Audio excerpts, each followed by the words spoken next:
at any moment you in the back can't hear me, just raise your hand. All of the prepared remarks that I had coming in today, I have on the spot decided I'm going to change them. And mostly it's because of the audience that I find myself looking at. When I was first contacted, I think it was about 3 weeks ago, from these amazing young women from St. Mary's Academy. They called and they told me about this organization called Youth Ending Slavery. So what I normally do is when I hear about a group that I'm not familiar with, I try to do a little bit of research on it. So I went to the web and I looked at their website, and what I saw absolutely astounded me.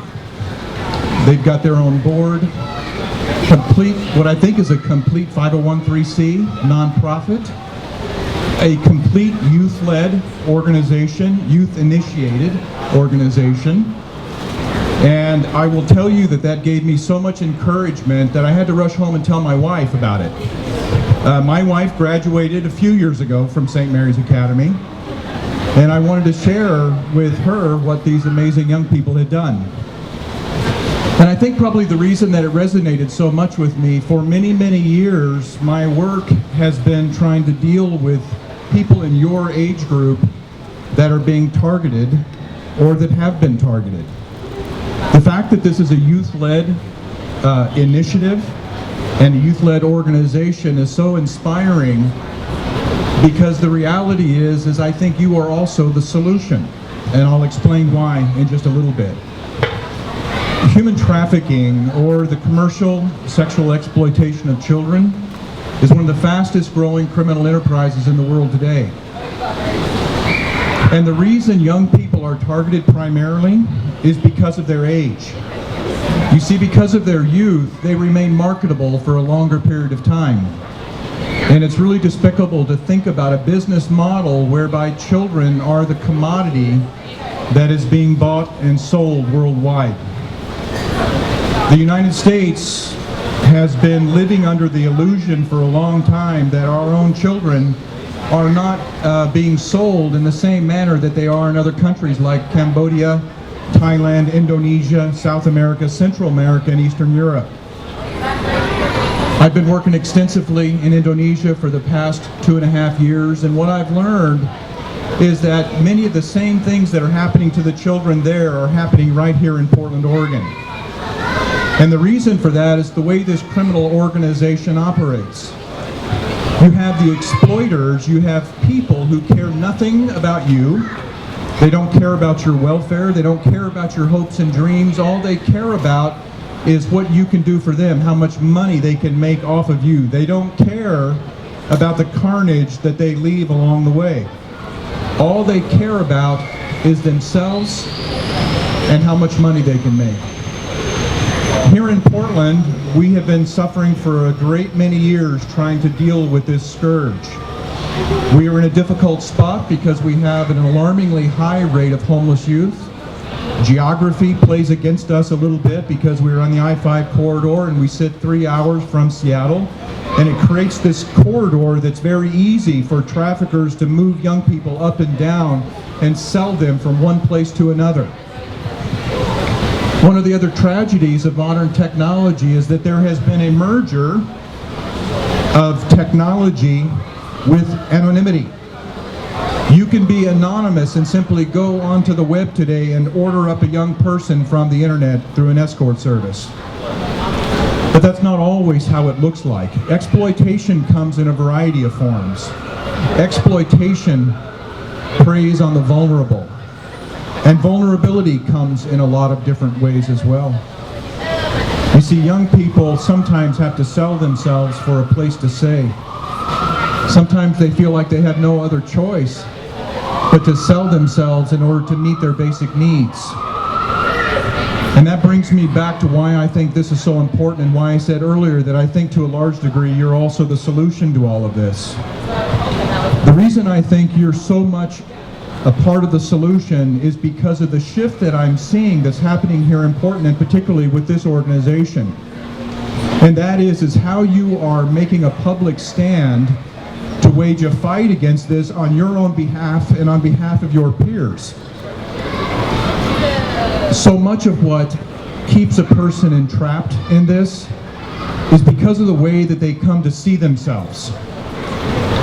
Unfortunately, what happens, and if we think about this as sort of a continuum of life, if you look at a child from a very early age, I think all of us would agree that this young child, this little tiny thing, has hopes and dreams.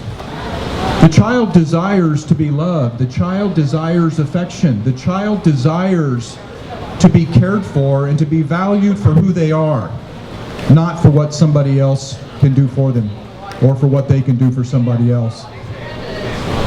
You see, value is something that they end up losing because of their vulnerability.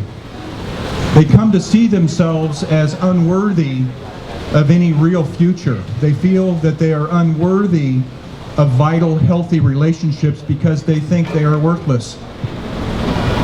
They've come to believe this because of trauma, because of repeated trauma, and because of being sold repeatedly over and over and over again destroys the human soul, and it destroys the way we think about ourselves. And the sad reality is that sets them up for a lifetime of abuse, a lifetime that often ends in desolation, in loneliness, in disease, and to die alone feeling that they've never been loved and cared for.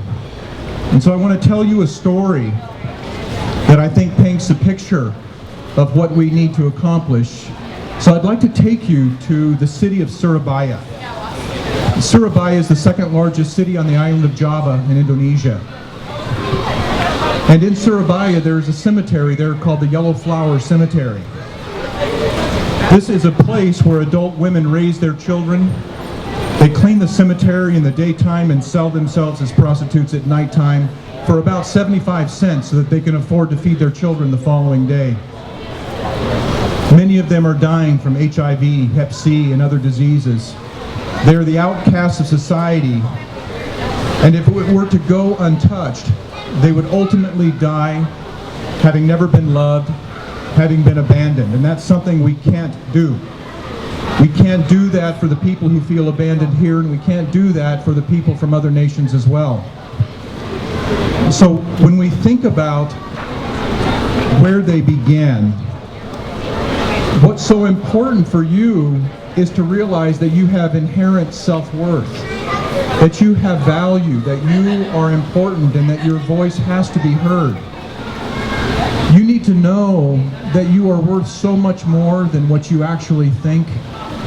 It's a difficult thing growing up, and I know that you have friends or you know people that you go to school with who really don't believe that they're worth anything. I would encourage you to give them support, to let them know that they do have value, to let them know that they have an important life ahead of them, filled with hopes and dreams, and they can't fall prey to the person who will presume to meet all of their needs if you will exchange your body for them. So this walk is important because it takes a stand. This is the only organization I know of that is completely youth-led and youth-initiated. So I think this is an amazing first step. I think it is something that needs to grow because you can set the tone with your peers and with other people to let them know, because the reality is many times teenagers, they stop listening to those of us who are adults. I learned that from my own teenagers.